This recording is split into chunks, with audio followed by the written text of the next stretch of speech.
और मैंने आपको करवाया था डिवीजन ऑफ पॉलिनॉमियल्स।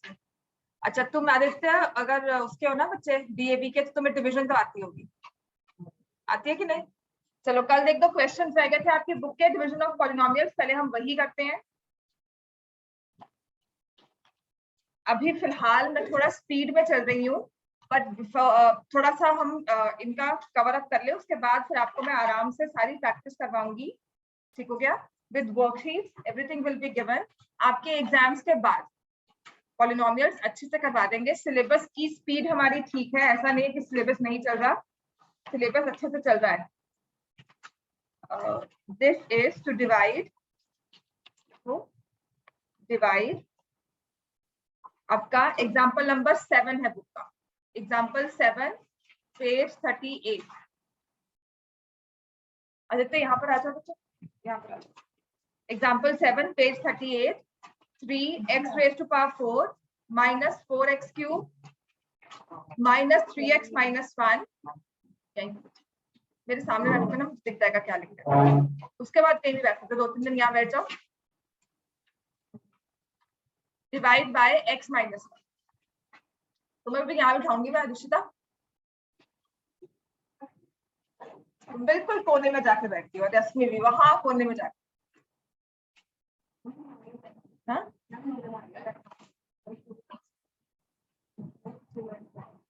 कुछ नहीं होता, सिर्फ दिखता है कि लिख क्या रहे हो, लिख क्या रहे हो, सोच क्या रहे हो आपसे। ठीक है, तो पहले हम किससे डिवाइड करते हैं?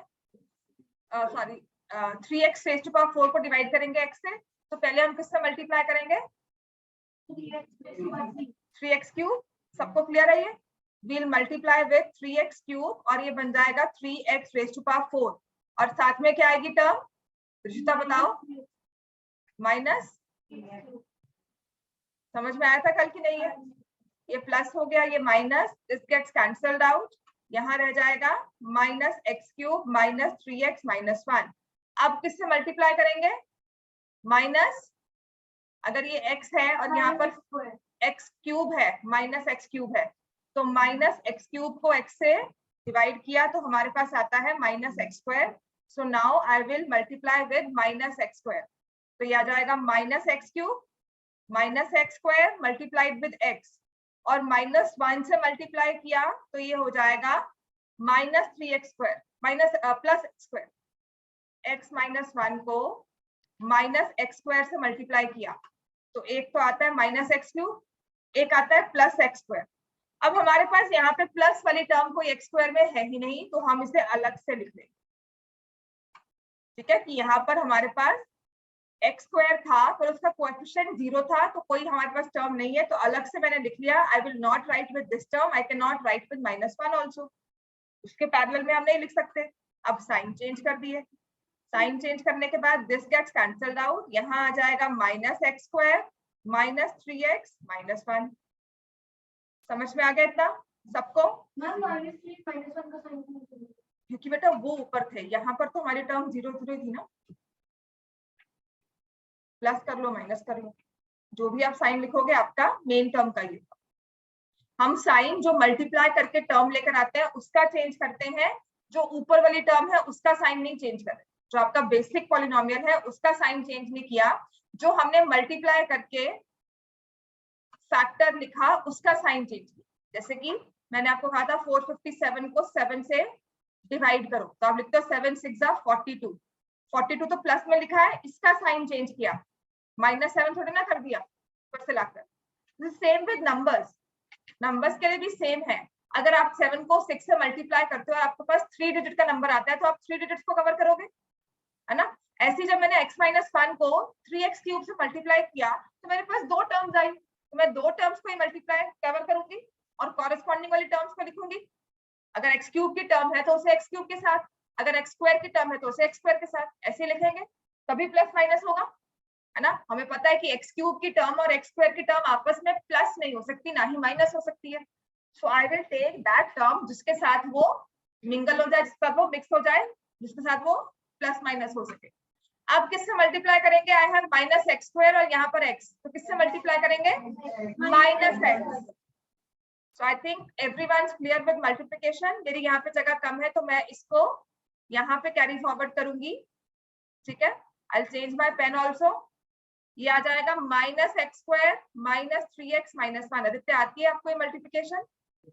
तो मैं अब x माइनस 1 से इसको अगर डिवाइड कर रही हूँ तो I will take minus x minus x square, क्या जाएगा minus x minus 1 plus x, तो ये यहाँ पर चला गया, ये साइन चेंज, ये कैंसल, माइनस 4x माइनस 1। अब यहाँ पर x माइनस 1 है और यहाँ माइनस 4x है, माइनस 4 से मल्टीप्लाई करेंगे किसको, x माइनस 1, तो ये आ जाएगा minus 4x plus 4, sign change, answer क्या आ जाएगा माइनस 5। और माइनस 5 को हम क्या गिनते हैं, रिमाइंडर। और यहाँ पर 3x cube minus x square minus x minus 4 को quotient. This is my dividend और ये क्या है, डिवाइजर। अच्छा मैं पूछती हूँ, अगर आपसे रिमाइंडर क्या आया है तो आप क्या आंसर दोगे?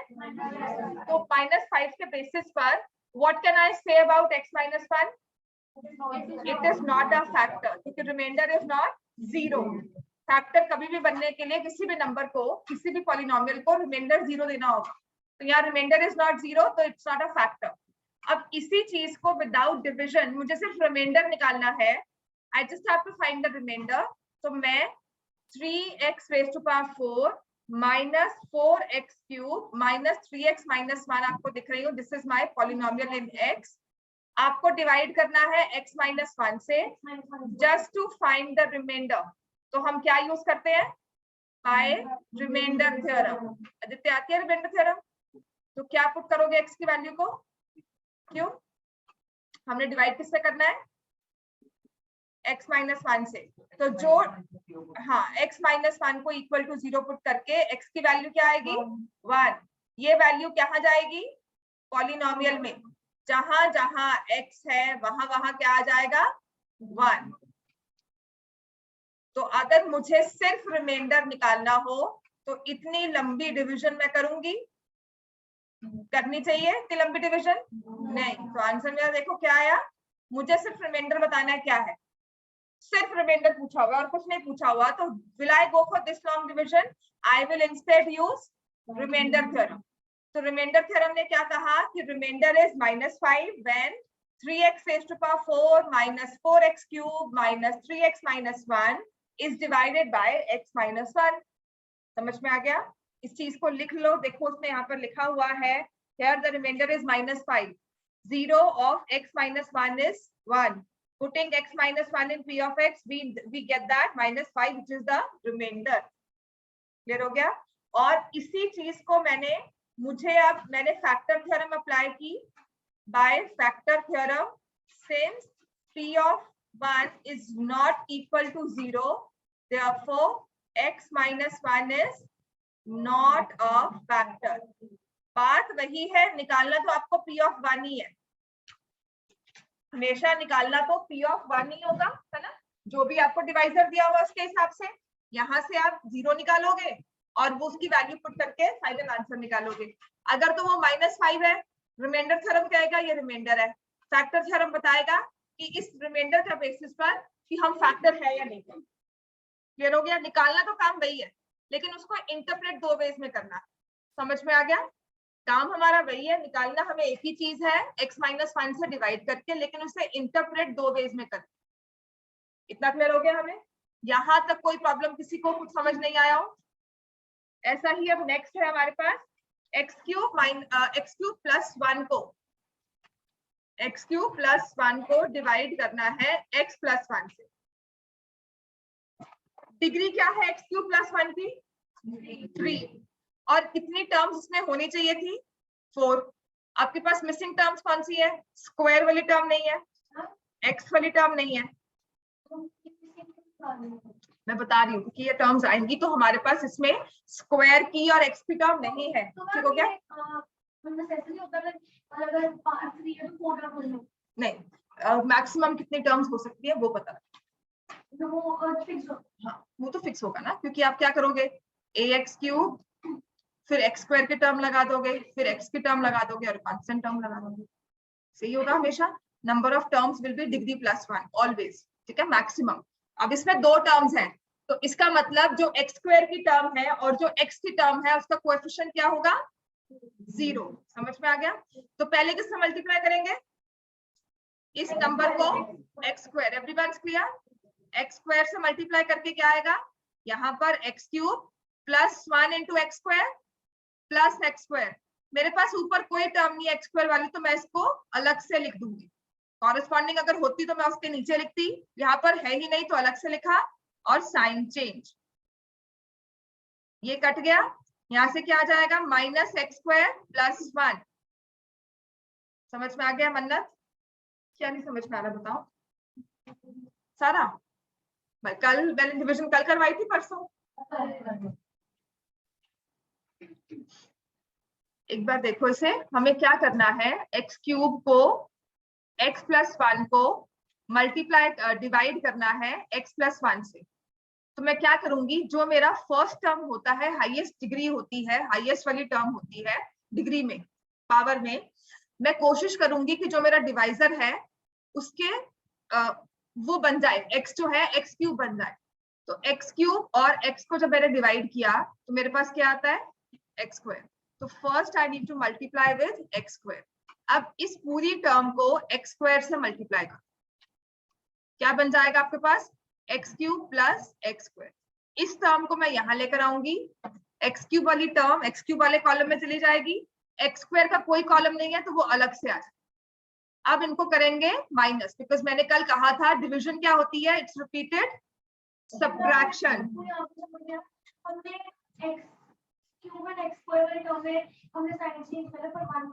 बेटा 1 तो ऊपर आपका डिविडेंड है ना, उसमें क्यों साइन चेंज करोगे, जो मल्टीप्लाई करके नीचे लिखते हो वही मैंने कहा ना। 457 को जब आपने 7 से किया तो आपने 7 6 से 42 किया, माइनस 45 थोड़ी ना किया है, आपने 42 का साइन चेंज किया ना। जो प्रोडक्ट आता है उसको सब्ट्रैक्ट करोगे ना, जो आपने मल्टीप्लाई करके प्रोडक्ट लिखा है उसका साइन चेंज करोगे। इसको और इसको मल्टीप्लाई करके हमने x cube plus x square लिखा है तो इसका साइन चेंज करेंगे, ऊपर वाली टर्म का क्यों करेंगे, वो तो डिविडेंड है। ठीक हो गया बच्चे? तो हमारी फर्स्ट टर्म हो गई कैंसल। अब यहाँ पर साइन चेंज के बाद क्या आ गया, माइनस एक्स स्क्वायर, और ये जो प्लस 1 है ये एज इट इज नीचे आ जाएगा क्योंकि ये हमारा क्या है, डिविडेंड। अब x प्लस 1 को किससे मल्टीप्लाई करें कि माइनस एक्स स्क्वायर आ जाए, यहाँ x है, यहाँ माइनस एक्स स्क्वायर है, माइनस एक्स स्क्वायर को इस वाली टर्म से आपने डिवाइड कर दिया तो क्या आ जाएगा, माइनस एक्स। तो माइनस एक्स से मैंने मल्टीप्लाई किया, minus x square plus 1 into minus x, again minus x वाली कोई टर्म नहीं है, x प्लस 1 को माइनस एक्स से मल्टीप्लाई कर दो तो ये प्लस ये कैंसिल हो गया, हमारे पास आ जाएगा x plus 1। See, my order will always be descending powers of x. पहले मैंने x क्यूब को किया टैकल, फिर मैंने x स्क्वायर को किया, फिर x रेज़ टू पावर 1 को, और फिर कांस्टेंट टर्म। तो हमेशा डिवीजन में डिसेंडिंग पावर्स चलती है। आप ये नहीं करोगे कि पहले x स्क्वायर कर लिया फिर हमने x क्यूब को एलिमिनेट करना है, ऐसा मत करना, एक ऑर्डर में चलते। फिर हो गया? तो अब देखो x प्लस 1 यहाँ पर दिया हुआ है और चाहिए भी x प्लस 1, तो किससे मल्टीप्लाई करेंगे आप, प्लस 1 माइनस 1 प्लस 1, तो ये आ जाएगा x प्लस 1, दोनों के sign change, cancel, remainder is 0। तो अगर रिमाइंडर 0 है, कोशेंट क्या है, कोशेंट क्या है, x square minus x plus 1, और हम करेंगे x plus 1 is a factor, और 0 क्या हो जाएगा, minus 1 is a 0 of p of x। समझ में आ गया?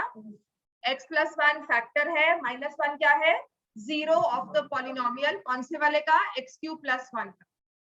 अब इतनी लंबी डिवीजन की और रिमाइंडर निकाला 0, हम डायरेक्टली भी निकाल सकते थे, x प्लस 1 को इक्वल टू 0 पुट किया है ना, लीनियर फैक्टर है उसे इक्वल टू 0 पुट किया, x की वैल्यू क्या आई, फिर p ऑफ माइनस 1 निकालो, माइनस 1 का होल क्यूब प्लस 1 क्या आ जाएगा, 0 है ना। हमने कहा रिमाइंडर 0 है, और ये मैंने क्या यूज किया है, दिस इज माय कौन सी थ्योरम है, रिमाइंडर थ्योरम।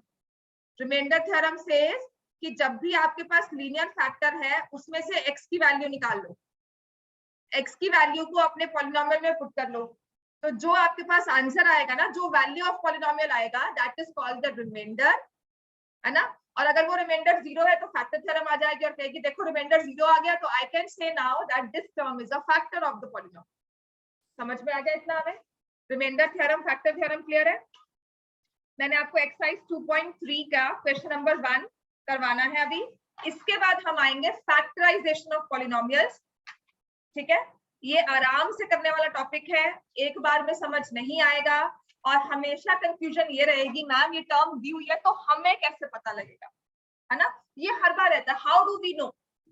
कोई इसमें हमारा रामबाण नहीं है, कोई इसमें कोई मैजिक पोशन नहीं है कि मैं डालूंगी और आप समझ में आओगे। ये प्रैक्टिस के साथ और देखने पर ही समझ में आता है और गलतियां करने पर, टकरा करके अच्छा ये लगा ले, ये मेथड लगाकर देख लें, हिट एंड ट्रायल करते हैं। ये मेथड से होता है, अच्छा मुझे कॉमन थ्रू आउट दिख रहा है उससे निकाल के देखती हूँ, फिर मैं ग्रुप्स बनाऊंगी, फिर मैं 3 टर्म्स को इकट्ठा करूंगी।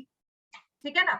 आप हर तरह का तरीका, आपके 3-4 तरीके होते हैं इसमें, 3-4 तरीकों में आप हर तरह का तरीका लगाओगे। एक क्वेश्चन आपको दिया हुआ है ना, ये सोचना फैक्टराइज तो हो गई होगा, कोई आपको कोई साइंटिस्ट तो हो नहीं, कोई रिसर्च वर्क तो कर नहीं रहे हो कि नहीं जी देखो होता है कि नहीं, वरना कोई नया मेथड निकाल कर बताओ। आप रिसर्च तो नहीं कर रहे हो ना, 9th के बच्चे हो। और जो क्वेश्चन दिया है वो फैक्टराइज करने के लिए दिया होगा, जो आपने सीखा हुआ है वही मेथड आएगा, है ना? कोई ऐसे तो बैठे नहीं हो कि आप कहीं और से पढ़कर आए और वहां से मेथड निकालोगे। तो हमेशा इसमें रूल क्या होता है व्हेन वी यूज फैक्टराइजेशन, हम ग्रुपिंग मतलब 3-4 मेथड्स आपको बताऊंगी, आप तीनों अप्लाई करोगे। सब एक ये वाला लगाकर देखते हैं, इससे नहीं हुआ तो क्या करना है, दूसरा लगाना है, उससे नहीं हुआ तो तीसरा लगाना है, फिर भी समझ नहीं आया तो then will look for method. पर 3-4 मेथड में से कोई ना कोई एक तो लग ही जाए। क्लियर हो गया? तो you have to be very careful with your formulas. आपको a plus b whole square, a plus b, a minus b whole square, ये सब आने चाहिए फॉर्मूलाज इजीली। अगर ये फॉर्मूलाज आते हो ना तो फैक्टराइजेशन में हम रिलेट करते हैं हर एक चीज को कि ये उस फॉर्म में दिया हुआ है, ये तो देखो ऐसा ऐसा लग रहा है, ये उस जैसा लगता है। समझ में आ गया? This is my basic trick जो मैं फैक्टराइजेशन में लगाती हूँ। मुझे कोई क्वेश्चन देखते हो ना तो मुझे भी समझ नहीं आता है, पर मेरे दिमाग में फॉर्मूला सेट है, अच्छा ए स्क्वायर माइनस बी स्क्वायर बन सकता है कि नहीं, अगर ए प्लस बी का होल स्क्वायर बन सकता है कि नहीं। ठीक हो गया? तो इस तरह से हमें क्वेश्चंस को सॉल्व करना है हमेशा इन फैक्टराइजेशन। एक्सपेंशन इजी होती है, मैंने आपको कहा a plus b whole square आपने अप्लाई कर दिया। ठीक है, क्लास थोड़ी सी मैं एक्सटेंड करके टिल 5:15 तक ले लूंगी सो दैट ये मेथड हम अपना फैक्टराइजेशन शुरू कर ले आज, ताकि कल आप थोड़ी सी क्लास में अच्छे से पिकअप कर सकें। क्लियर हो गया? तो अब हमारे पास है एक्सरसाइज 2.3 क्वेश्चन नंबर 1। हाँ, फर्स्ट 2 पार्ट्स कर लिए थे, अब थर्ड पार्ट करना है। मैं ये क्यों करवा रही हूँ, क्योंकि ये रिमाइंडर थ्योरम जो है ना इसकी एप्लीकेशंस बहुत ज्यादा है। इसमें ना आपको बहुत क्वेश्चंस बनकर आएंगे, वो 1-2 क्वेश्चंस मैं अभी क्लास में करवा भी देती हूँ। कैसे वाले आते हैं, कहते हैं ना कि this is a factor, polynomial में कोई कोएफिशिएंट मिसिंग होगा, हमें वो निकालना है। क्लियर हो गया? तो देखो हमें दिया हुआ है थर्ड पार्ट में x, हमारा लीनियर फैक्टर क्या है x, we will put equal to 0, x की वैल्यू क्या आ गई 0, p ऑफ x क्या दिया हुआ है x cube plus 3x square plus 3x plus 1। So now next what we'll do is put x as 0.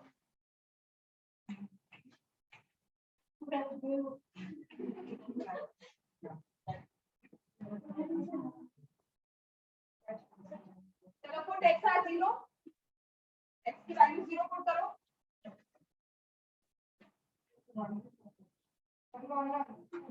Reminder is equal to 1।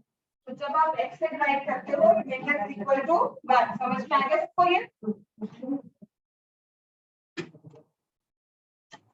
p of 0 is 0 plus 0 plus 0 plus 1 is equal to 1, therefore remainder is 1। हम लिखेंगे by remainder theorem remainder is 1 और x is not a factor of p of x। समझ में आ गया? अब ऐसे ही हमें करना है इसका फोर्थ पार्ट। ये मैं करवा क्यों रही हूँ, क्योंकि फोर्थ पार्ट दिया हुआ है, फिफ्थ पार्ट दिया हुआ है, उसके बेसिस पर जो ये फोर्थ पार्ट दिया ना इसमें आपको दे दिया x प्लस पाई। पाई क्या होता है, एक कांस्टेंट होता है, लिखो पाई इज अ कांस्टेंट, यहाँ पर पाई एक नंबर है, पाई is a constant, pi is a numeric value, ये हमारा वेरिएबल नहीं है। जब पाई बोलते हैं तो आपके दिमाग में क्या आता है, 22/7। तो एक नंबर आया ना दिमाग में, अब हम उसे 22/7 पे अप्रोक्सीमेट कर रहे हैं। आप वैसे भी कर सकते हो, टीचर सब भी समझाने के लिए कहते हैं कि 22/7 ले लो, उसे पुट कर दो, आंसर निकाल लो। But pi is a constant जिसकी वैल्यू फिक्स नहीं है, जिसकी वैल्यू क्या होती है, goes up to infinity because it is an irrational number. समझ में आ गया? तो इसको इक्वल टू 0 पुट किया, x की वैल्यू क्या आ गई, हमारा पॉलिनोमियल p ऑफ x था x³ plus 3x² plus x plus 1।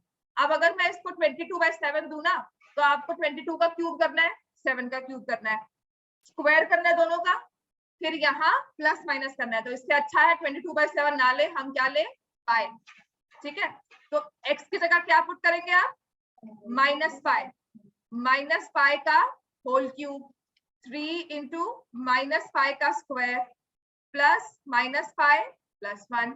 क्या बन गया ये, -पाई cube plus 3 pi square -pi plus 1। बस ये आंसर है। होता क्या है, हम होते हैं कि मैम इसका क्या करेंगे, कांस्टेंट से भी 22/7 पुट कर लो, 3.14 पुट करके फिर आंसर निकालते रहो, बैठे रहो, है ना। तो आपको एक नंबर दिया हुआ है जिसको आपको क्यूब करना है, स्क्वायर करना है, और उन सबको प्लस माइनस करके देखना है कि क्या रिमाइंडर 0 आएगा। वो रिमाइंडर 0 नहीं आएगा इसमें, है ना, क्योंकि आपकी कोई टर्म ही कैंसिल नहीं हो रही है। x³ की टर्म की वैल्यू अलग होगी, x² की वैल्यू अलग होगी, x की वैल्यू अलग होगी, तो this is my remainder. Clear हो गया? 0 आता है या नहीं आता वो बात की बात है, हम इसे अप्रोक्सीमेट देखेंगे। 3x, अच्छा मैंने गलती लिखी है, तो -3x। ठीक है, अगर क्वेश्चन के हिसाब से देखो तो हाँ ये 3x है, मैंने गलत लिखा, दिस इज माय रिमाइंडर। अब आते हैं फिफ्थ पार्ट पर। फिफ्थ पार्ट क्या दिया हुआ है, 5 + 2x, we put it equal to 0। तो 2x की वैल्यू क्या आती है, -5, x की वैल्यू क्या आई, -5/2। तो अब p ऑफ x मुझे दिया हुआ है x³ plus 3x² plus 3x plus 1। समझ में आ गया? So now what I'll do is I'll put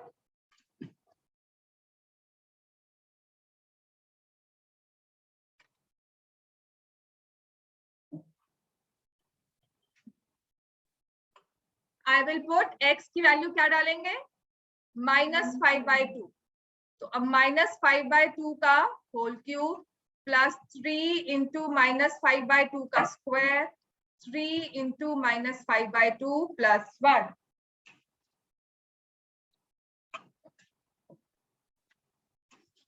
तो क्या आ जाएगा अब यहाँ पे बताओ, -5 का क्यूब क्या होता है, -125। तो पुट -125। अब यही आपको 22 के साथ करना पड़े, है ना, फिर 7 का क्यूब निकालोगे। अच्छा 7 का क्यूब तो फिर स्क्वायर तो आता ही है, क्यूब नहीं याद होगा मुझे पता है, इतना मुझे विश्वास है आप पे। 343, वेरी गुड। लेकिन 22 का स्क्वायर पहले वो निकालोगे 484, फिर उसका क्यूब निकालोगे, है ना। तो इसलिए वो लंबी कैलकुलेशंस हैं, इसलिए पाई में छोड़ देते हैं। स्कूल टीचर भी कहेगी पाई में छोड़ दो। पाई कांस्टेंट है कि जिसको आपको क्यूब करके कैलकुलेशंस करके प्लस माइनस करके वैल्यू निकालनी। क्लियर हो गया? उन वैल्यू से बचने के लिए सबने कह दिया पाई लिख दो, दैट्स इट। सिर्फ ये आपको समझा रहा है कि यहाँ पर अगर आपको एक कांस्टेंट ऐसा कुछ दिया हो तो आपको उसकी काउंटर वैल्यू ही पुट करनी है। ठीक हो गया? तो यहाँ से हमारे पास आ जाएगा -125/8 प्लस 3 इंटू क्या आएगा 25 -5/2 का होल स्क्वायर कितना होता है, अस्मी बताओ, इसका होल स्क्वायर क्या होगा, -5/2 का, -5/2 का होल स्क्वायर कैसे निकालते हो? अच्छा ये -5/2 का क्यूब कैसे लिखा था, दोनों को क्यूब कर देते हो। -5 का क्यूब किया क्या आया, -125। 2 का क्यूब किया तो क्या आया, 8। तो अगर मैं स्क्वायर पूछ रही हूँ तो क्या होगा, -5 का स्क्वायर क्या होगा बताओ अस्मी, 25। 2 का स्क्वायर क्या होगा, समझ में आ गया कि नहीं आया? तो इतने से क्या कंफ्यूज हो गए? तो सानवी बताओ नेक्स्ट टर्म क्या आएगी, इनको मल्टीप्लाई किया 3 इंटू -5/2 क्या होगा, आदित्य बताओ 3 इंटू -5/2 -15/2 क्या हो गया? बस सिंपल। कितना हम सोचते हैं कि पता नहीं क्या पूछ लिया मैंने, पता नहीं मैंने कौन सी रॉकेट साइंस पूछ ली। मैं वही कह रही हूँ, अगर आप फैक्टर्स और मल्टीप्लिकेशन कर रहे हो ये तो प्लस माइनस मैक्स में आएगा, और क्या आएगा, कोई और थोड़ी ना आ जाएगी चीज, है ना। This is my plus minus simple fractions का रूल जो हमारा होता है। एलसीएम क्या लेंगे? 8। तो ये टर्म यहाँ पे आ गई -125। इसमें हमारी टर्म क्या बन जाएगी? यहाँ पे किससे मल्टीप्लाई करना है इसको? 2 से। तो दिस इज 75। 75 2 जा 150। अब नेक्स्ट हमें किससे मल्टीप्लाई करना है? 4 से। -15 × 4 -60। और यहाँ पर हम क्या लेंगे? +1 या प्लस, समझ में आ गया? +1 नहीं लेना, यहाँ पर भी एलसीएम लेते हैं +8, क्योंकि ये कॉमन मिस्टेक है जो होती है, ठीक है ना। हम यहाँ पे एलसीएम नहीं लेते, इसको ऐसे +1 लिख लेते हैं। This is not the way, इसमें भी हम एलसीएम लेंगे। क्लियर हो गया? और अगर नहीं लेंगे तो वो गुस्सा हो जाता है। उसके बाद क्या होता है? तो कहता है मेरे को छोड़ दिया ना, ये लो आंसर गलत आ गया आपका, और लो मजे, है ना, राइट। तो किसी टर्म को छोड़ना नहीं है, बिकॉज वो एक टर्म बनी हुई है, वो ग्रुप बना हुआ है, ग्रुप में किसी को निग्लेक्ट करोगे तो वो नाराज ही होगा, ठीक है। तो -185 + 158 -27, सिंपल प्लस माइनस है ये तो, -27 बाय -185 बड़ा नहीं है, ठीक किया मैंने कि नहीं? तो क्या हो गया? -125 के पास -60 भी तो आ गया ना, इसके 25 आ गया, 25 में 60 माइनस किया तो आपका आंसर तो उसमें से ऐसे आएगा ही। तो -27/8 is the remainder when you divide this polynomial x³ + 3x² + 3x + 1 by 5 + 2x। Clear हो गया? इतना समझ में आ गया हमें? रिमाइंडर थ्योरम समझ में आ गई है। अब रिमाइंडर थ्योरम की है एप्लीकेशन। अब ये आती कैसे है? आप सीधा सीधा रिमाइंडर निकालना हो तो फिर क्या बात है ना, फिर तो हमारा चैप्टर की पढ़ाई बड़ी आसान है। अगर मैंने कहा x + 1 से डिवाइड करके रिमाइंडर निकालो, तो आपको पता है कि x + 1 को इक्वल टू 0 पुट करके वैल्यू निकाल कर पुट करनी है। अब इसकी एप्लीकेशन देखो कैसे आ गई। तो उसने कहा है क्वेश्चन नंबर 2, ये ना एक इंपॉर्टेंट क्वेश्चन बन जाता है, this is very important question, आपको इसकी इस तरह के क्वेश्चंस बहुत मिल जाएंगे, ठीक है। इसमें क्या लिखा है कि आपको रिमाइंडर निकालना है जब एक पॉलिनोमियल क्या दिया हुआ है, बोलो, x³ - ax² + 6x - a। ये हमारा पॉलिनोमियल है, इसको डिवाइड किससे कर रहे हैं? x - a से, है ना। आपका डिवाइजर जो है वो क्या टर्म है, कौन सी टर्म है? डिग्री 1 है इसकी, लीनियर फैक्टर। जब भी लीनियर टर्म से डिवाइड करना होता है तो हम क्या करते हैं? x - a को किसके इक्वल पुट किया? 0। तो x की वैल्यू क्या आई हमारे पास? a। अब मैं इस a की वैल्यू को यहाँ पुट करूंगी तो क्या बन जाएगा? p of a। तो क्या आ गया? a³, ठीक है, -a × a का स्क्वायर +6 × a - a। समझ में आ गया हमें इतना?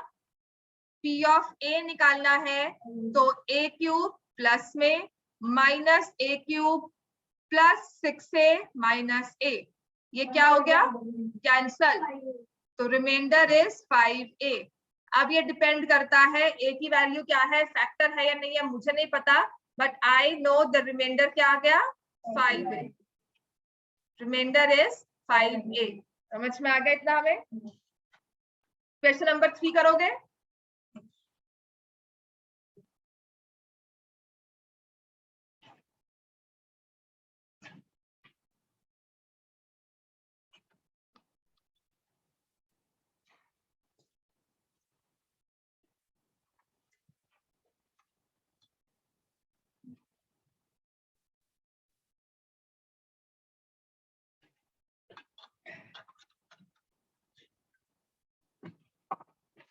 सानवी बताओ क्वेश्चन नंबर 3 में क्या करेंगे?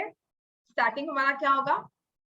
Examine, check whether 7 + 3x is a factor of 3x³ + 7x। पहले क्या करते हैं बताओ? हाँ, x की वैल्यू क्या निकालेंगे बताओ? किसको हम इक्वल टू 0 पुट करेंगे x की वैल्यू निकालने के लिए? अस्मी बताओ किसको इक्वल टू 0 पुट करेंगे?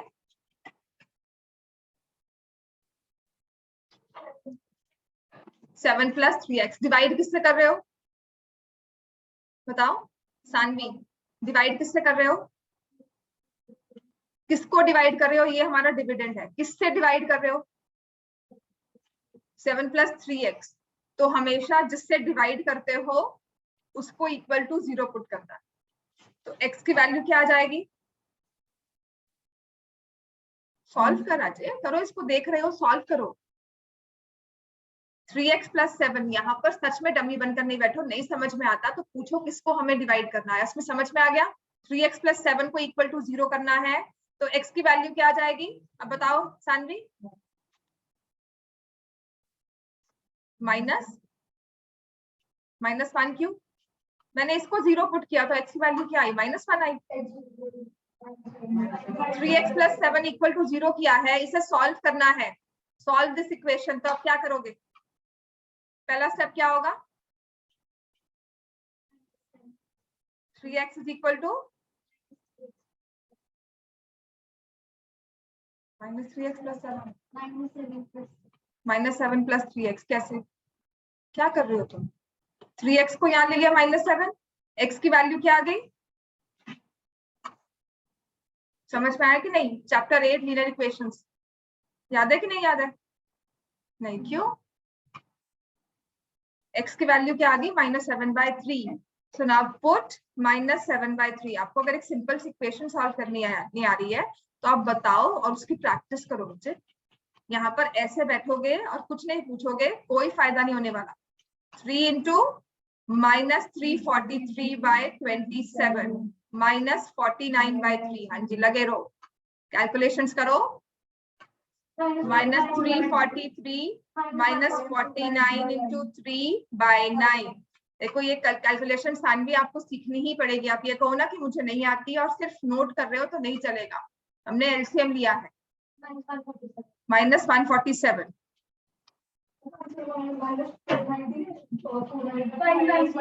हाँ तो ये मल्टीप्लाई को ऐड करेंगे ना, कर तो रही हूँ। 0 9 और ये -4, ठीक है? 4 ही आएगा ना, -490/9। This is my answer.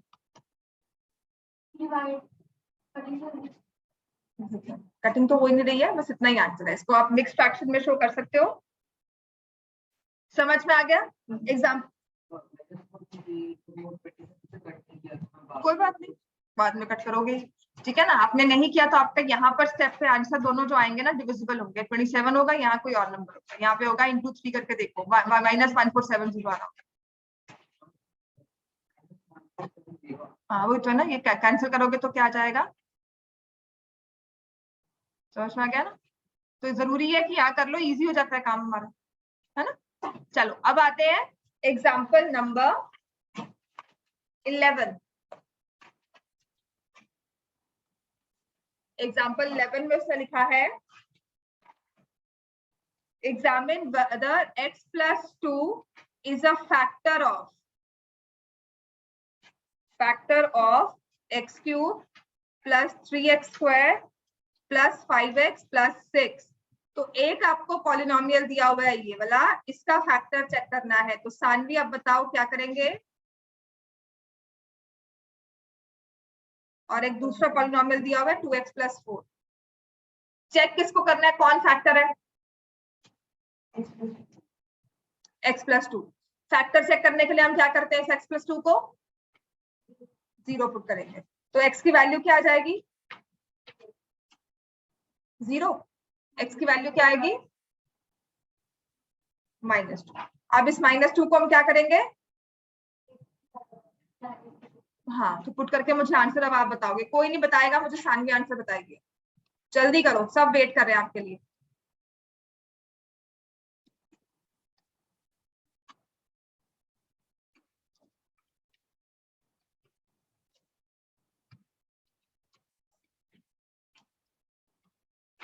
Gautam आपको समझ में आ गया बच्चे?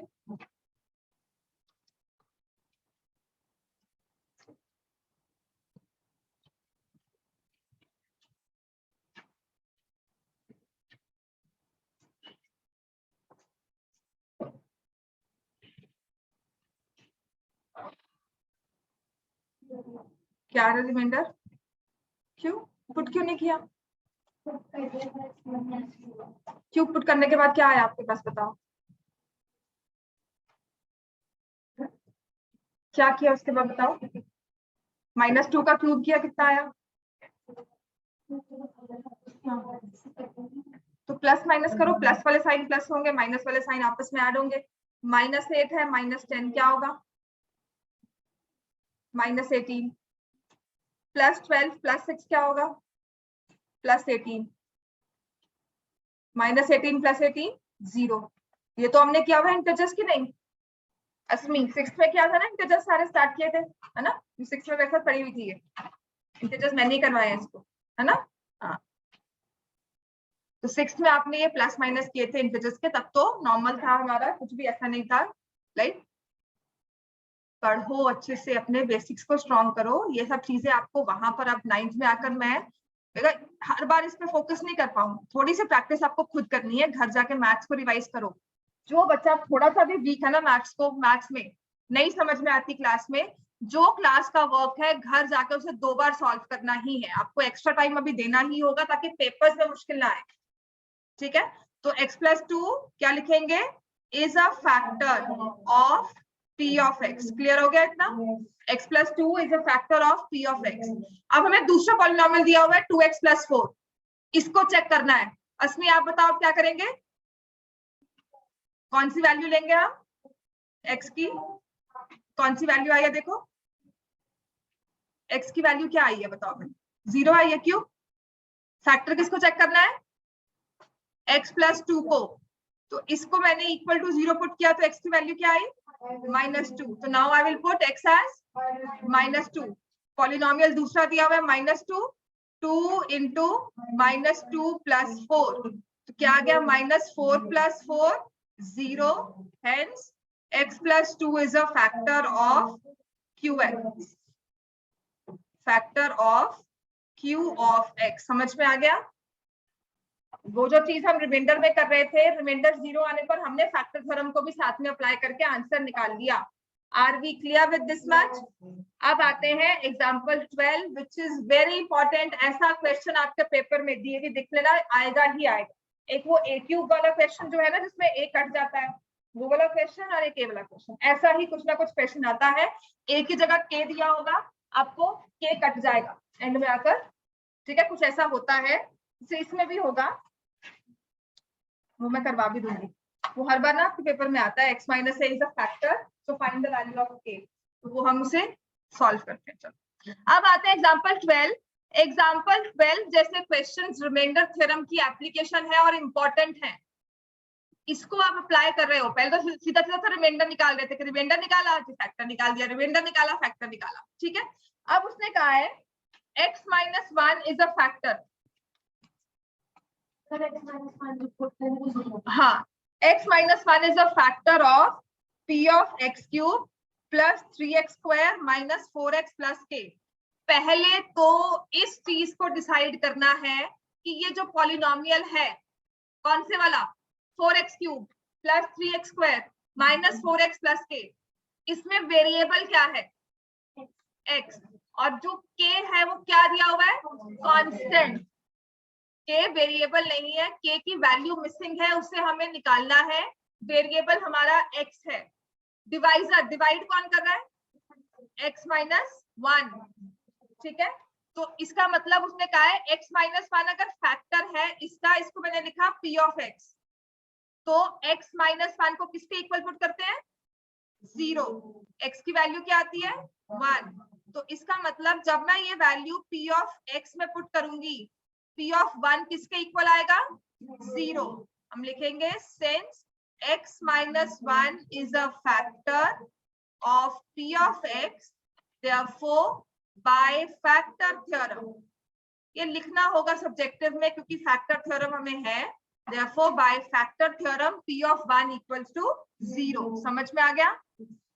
अब आप इसमें 1 पुट करोगे, 4 into 1 cube, 3 into 1 square minus 4 into 1 plus k equal to 0। अब k की जगह 1 नहीं पुट करना, जहां जहां x था, जहां जहां हमारा वेरिएबल था, उसमें मैंने पुट किया और मैंने k तो निकालना है। तो ये देखो 4 इंटू 1 कितना हो जाएगा 4, 3 इंटू 1 कितना हो जाएगा 3, -4 प्लस के, समझ में आ गया ये। अब देखो यहाँ पर 4 प्लस 3 कितना होता है 7, 7 माइनस 4 कितना होता है 3, 3 प्लस के इक्वल टू 0, के की वैल्यू क्या आ गई -3। मतलब यहाँ पर जो ये आपका पॉलिनोमियल था ना, ये था 4x cube plus 3x square minus 4x minus 3। समझ में आ गया? इतना हमें अब क्लियर है? कोई प्रॉब्लम यहाँ तक? आपको अगर क्वेश्चन आएंगे ना, तो इस तरह वाले क्वेश्चंस बहुत आते हैं पेपर में। एक क्वेश्चन दिखाई होता है कि दिस इज अ फैक्टर, आपके पूरे पॉलिनोमियल में एक कांस्टेंट दिया होगा जिसकी वैल्यू निकालनी है। तो अब आते हैं एक्सरसाइज 2.4, एक्सरसाइज 2.4 क्वेश्चन नंबर 1 और 2 अभी फिलहाल मैं छोड़ देती हूँ, क्वेश्चन नंबर 3 करवाती हूँ, जिसमें हमें निकालना है x minus 1 is a factor, determine करना है हर एक केस में।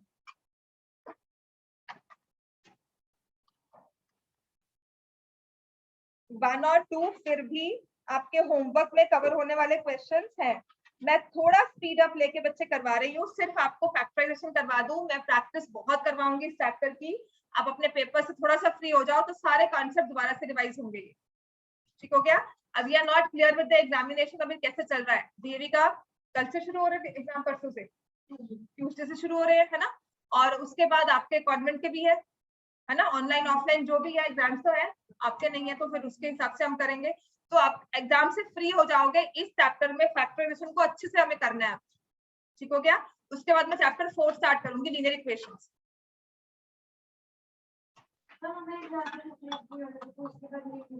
हाँ यूपीएससी करवा, यूपीएससी बहुत प्रैक्टिकल है। हाँ छुट्टी हफ्ते की तो हो, पता सिलेबस नहीं होता। हफ्ते तो मैं दे दूंगी, सिलेबस आपका कवर कराना मुश्किल होता है। चलो पहले पढ़ो।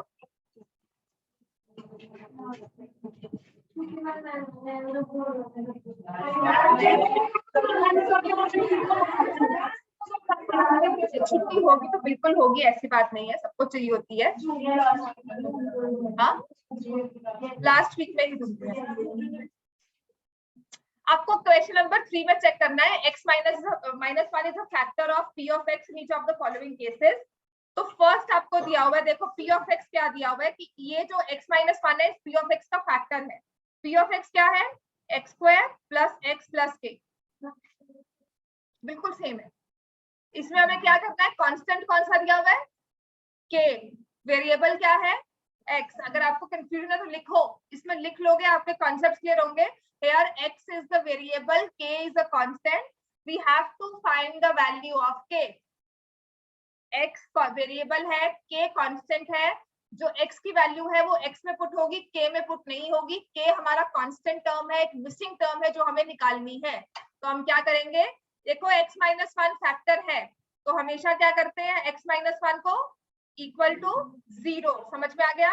तो x की वैल्यू क्या आ गई 1, तो put x as 1, p of 1 क्या आएगा, लिखेंगे since x minus 1 is a factor of p of x, therefore by remainder theorem, by factor theorem, sorry, therefore by factor theorem p of 1 किसके equal आएगा, p of 1 should be equal to, बोलो 0। Are we clear? जब आपको दे दिया कि वो factor है तो जो आपने x की वैल्यू निकाली है उसमें पुट करने के बाद आंसर क्या आना चाहिए 0। तो p ऑफ 1 क्या है, 1 का square plus 1 plus k equal to 0। तो k की वैल्यू क्या आ गई -2 and this is my answer. वही कहा कि k की वैल्यू मतलब ये पॉलिनोमियल क्या बन जाता है, x square plus x minus 2। x तो फिर भी रहा क्योंकि पॉलिनोमियल है, बस k की वैल्यू एक हमारे पास आ गई। क्लियर हो गया? अब ऐसे ही हमारे पास सेकंड पार्ट में देखो, k जो है ना, बात वही है, x minus 1 is a factor. k जो है वो कहां पे दिख रहा है, देखो सेकंड पार्ट, ये लिख लिया सबने, everyone done with this much. Second part करते हैं। सेकंड पार्ट में देखो क्या लिखा है, p of x is equal to 2x square plus kx plus √2।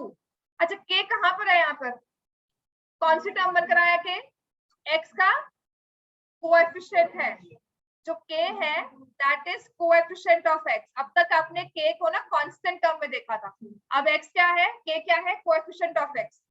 ठीक हो गया। Again k is a constant number, x is the variable. ठीक हो गया। फैक्टर क्या, कौन सा नंबर है, कौन सी टर्म फैक्टर है बताओ, x माइनस 1। इसको क्या करेंगे, इक्वल टू 0, तो x की वैल्यू क्या आ जाएगी 1। फिर हम क्या लिखेंगे, since x minus 1 is a factor of p of x, therefore p of 1 किसके इक्वल आएगा 0। समझ में आ गया ये everyone, are we clear with this? में लिखना भी कैसे होगा, ये लिखना है therefore by factor theorem marks कटेगा। हाँ, लिखोगे तो शायद उसका कोई बेनिफिट ना हो, नहीं लिखोगे तो मार्क्स जरूर कटेगा। तो क्या है, नहीं लिखोगे, किसने लिखा होगा, मैम कहे कि लिखना जरूरी है, because you never know teacher आपका जो पेपर चेक करा उसका माइंडसेट क्या है, क्योंकि लिखा हुआ है पेपर में, आपके सिलेबस में लिखा है फैक्टर थ्योरम को स्टेट भी करना होगा। स्टेट द फैक्टर थ्योरम, तो वो ना आपकी ये वाली है, p of x is a polynomial।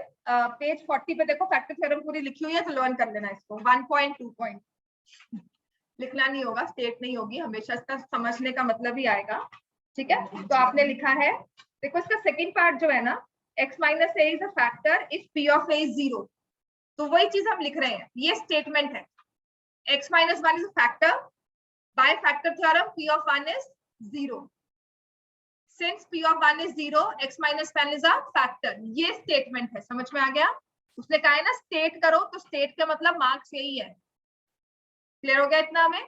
तो p of 1 क्या निकालोगे अब बताओ, 2 into 1 का square, k into 1 plus root 2 equal to 0। 2 into 1 is 2 plus k plus root 2 equal to 0, तो k की वैल्यू क्या आएगी, इस 2 को भी यहां लेकर गए तो -2, √2 को भी लेकर गए तो -2 -√2। ये आगे सॉल्व होगा नहीं, इतना ही हम लिख देंगे, इसको काफी है, राइट। तो हमारे k की वैल्यू इज -2 -√2। समझ में आ गया इतना, k की value is -2 -√2। Are we clear with this much? यहाँ तक कोई प्रॉब्लम, कुछ नहीं समझ में आया हो? नहीं आ गया कि नहीं? अब ऐसे ही करना है इसका फोर्थ पार्ट। सेकंड पार्ट किया, तो third part. Now will do the third part. p of x हमें दिया हुआ है kx square minus √2x plus 1। Divide किससे करना है, कौन फैक्टर है, टर्म में कौन सी दी हुई है, x माइनस 1। दिखा है ना, देखो क्वेश्चन क्या है, फाइंड हाँ जी, सेम क्वेश्चन नहीं आएगा ना बेटा, एक ही बार लिखोगे, लिखना तो एक ही बार है, पेपर में आएगा तो एक ही क्वेश्चन ना, लेकिन अगर बार बार लिखोगे तो समझ में आएगा कि लिखना हर एक में है।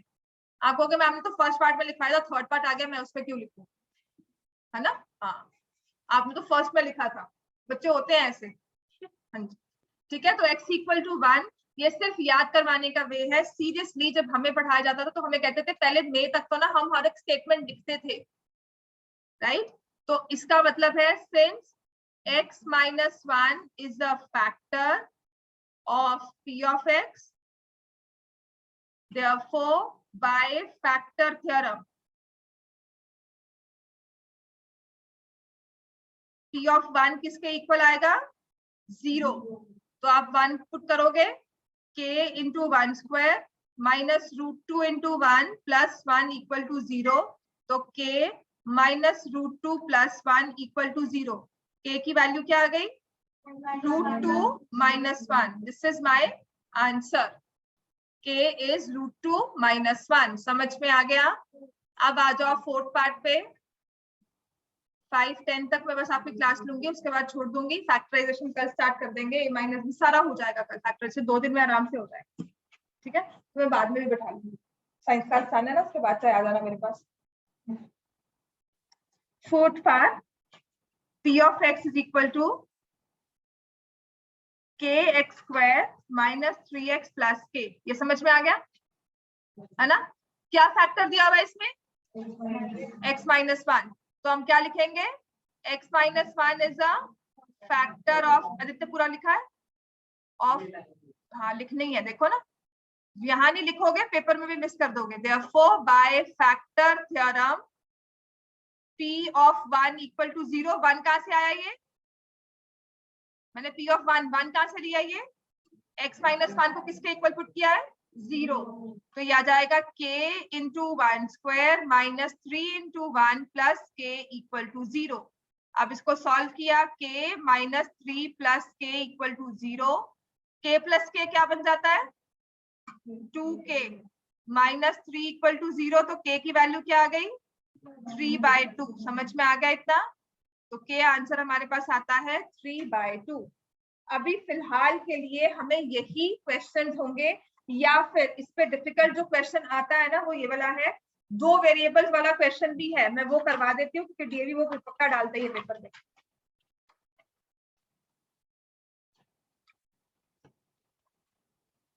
जैसे ये वाला क्वेश्चन है, लिखो है for what value of m, for what value of m is x cube minus 2x minus 2 mx square plus 16 is divisible by x minus 2।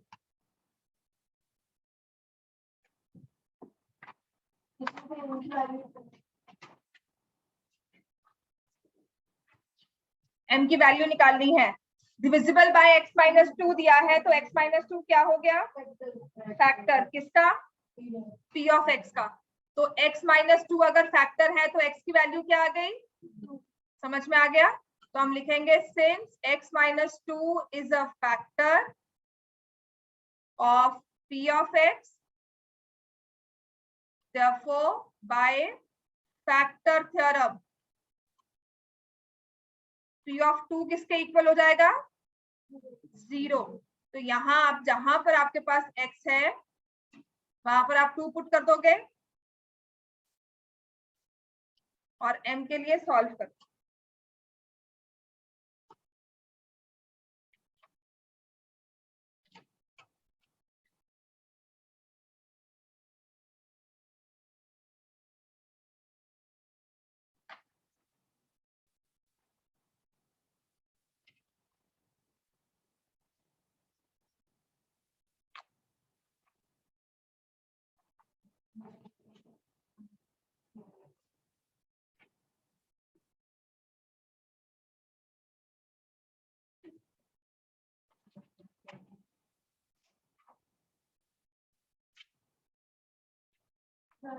हो गया बच्चे, तो अब क्या करोगे 8 minus 8m plus 16 equal to 0, minus 8m is equal to minus 24, minus cancel, m की value क्या आ गई 3। नहीं बच्चे, नेक्स्ट लिखो,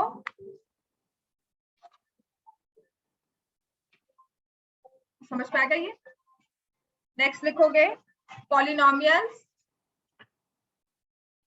पॉलिनोमियल्स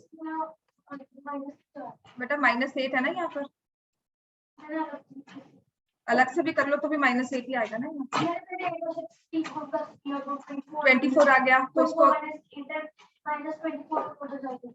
हाँ क्यों माइनस कहाँ गया -8m का, ठीक है। नेक्स्ट है polynomials az cube plus 4z square plus 3z minus 4 and z cube minus 4z, z cube minus 4z plus a, leave same remainder, leave same remainder when divided by z minus 3, find value of a, दोनों का reminder same है, variable क्या है बताओ, variable क्या है इसमें z या a, z, और a हमारे क्या है कांस्टेंट जिसकी वैल्यू निकालनी है, इनका सेम रिमाइंडर आता है। रिमाइंडर कैसे निकालते हैं, z को क्या पुट करेंगे प्लस 3 जो आपका डिवाइजर है, डिवाइडेड बाय लिखा है ना, डिवाइजर जो होता है उसने इक्वल टू 0 पुट करके z की वैल्यू क्या आई 3। ये पॉलिनोमियल हमें दिया हुआ है p ऑफ x, ये दिया हुआ है q ऑफ x। तो लीव सेम रिमाइंडर का मतलब है p of 3 is equal to q of 3। समझ में आ गया कि 3 पुट किया p वाले में, 3 पुट किया q वाले में, दोनों का आंसर सेम आएगा कि अगर यहाँ 4 आ रहा है यहाँ पे भी 4 आ रहा है तो आप पुट करोगे a into 3 cube plus 4 into 3 square plus 3 into 3 minus 4 is equal to 3 का whole cube minus 4 into 3 plus a। जहां z था वहां मैंने क्या पुट कर दिया 3। समझ में आ गया इतना? हमें इतना समझ में आया कि नहीं आया?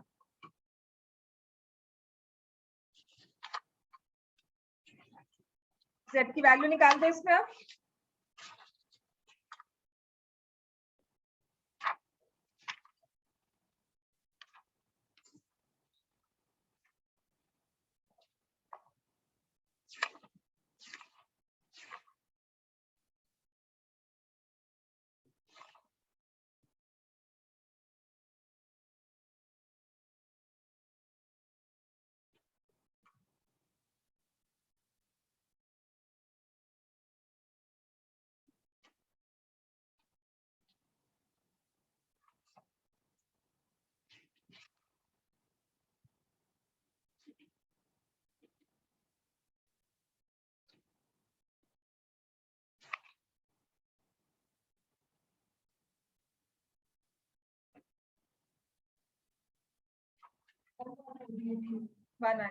तो ये आ गया 27a प्लस 4 9 जा 36 प्लस 9 माइनस 4 27 माइनस 12 प्लस 8। समझ में आ गया इतना? हमें देखते बेटा, ठीक है। तो ये क्या आ जाएगा 27a और यहाँ पर a है इसे मैंने इकट्ठा कर लिया इज इक्वल टू 27 माइनस 12 कितना होता है 15 और यहाँ पे 36 plus 9 is 45, 45 minus 4 is minus 41 हो गया यहाँ पर, ठीक है। तो 26a इज इक्वल टू 41 में से 15 माइनस किया तो माइनस 26, तो a की वैल्यू क्या आ गई -1। समझ में आ गया? Value of a is -1। इतना क्लियर है हमें? यहां तक कोई प्रॉब्लम? रिवाइज कर लेंगे अब ये सब, ठीक है। कल फैक्टराइजेशन का बेसिक स्टार्ट हो जाएगा आपका। क्लियर हो गया इतना? 4:30